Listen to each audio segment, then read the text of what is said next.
wiles of Canada can prevent the carrying on of the doings of this nation. Now I come to a little matter here that I want to take up, and I think that I'm the only person that ever thought about this, or if anybody ever thought about it before me. He never wrote it down in a book, or if he wrote it down in a book, I never saw the book. And if he ever preached it, I wasn't present when he preached it. Neither was anybody else present that ever told me that he had heard it.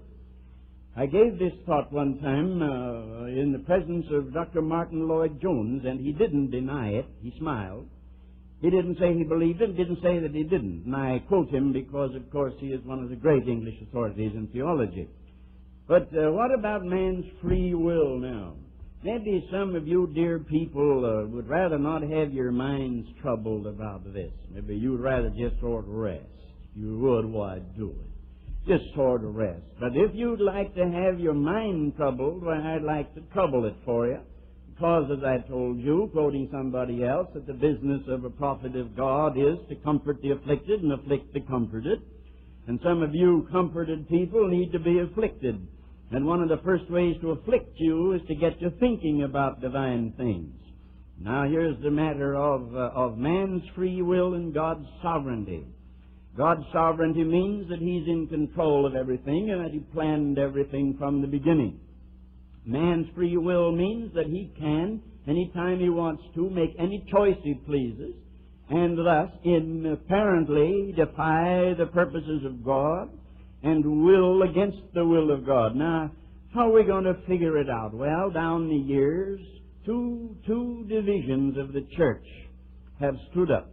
One has said, I believe in the sovereignty of God, and I believe that God planned everything from the beginning, and that God ordered that some would be saved and some wouldn't, and that Christ died for those who would be saved, but He didn't die for the others who wouldn't be saved. Now, that's actually what certain people believe, following John Calvin.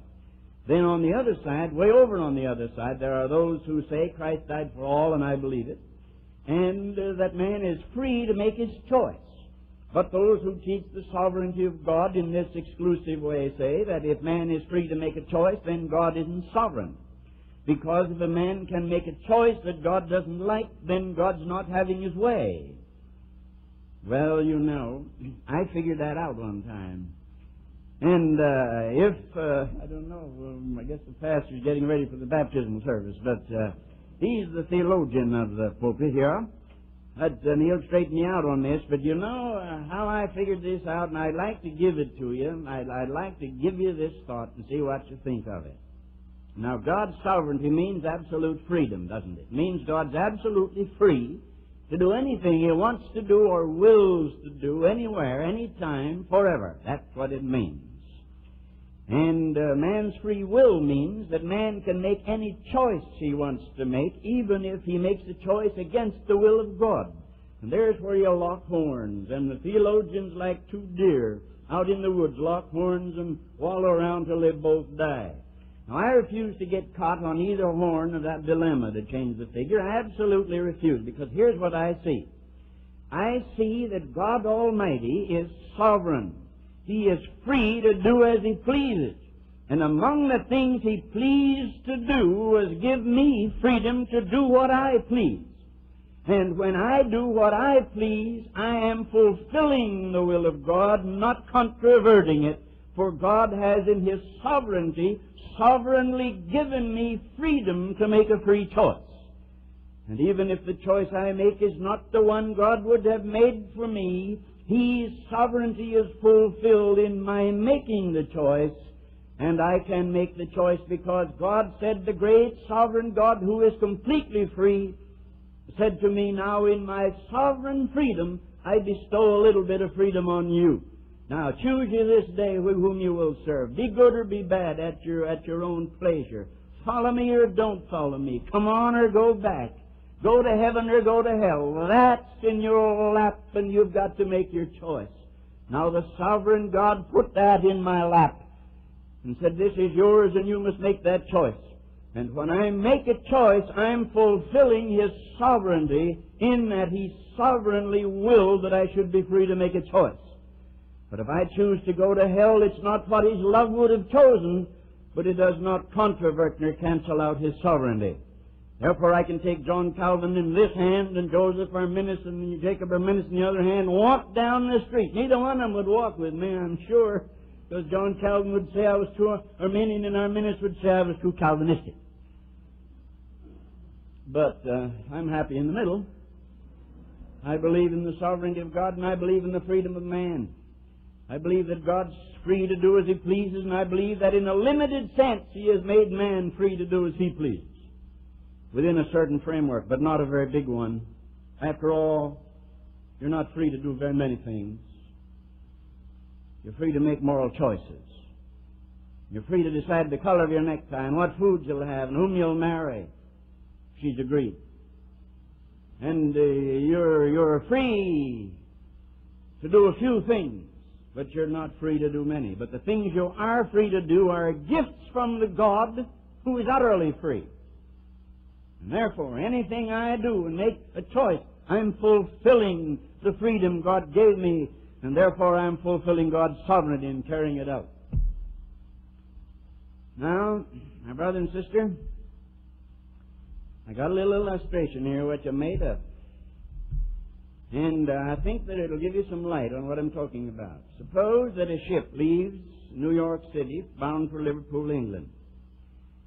And let us suppose that that ship has, say, 1,000 passengers on board.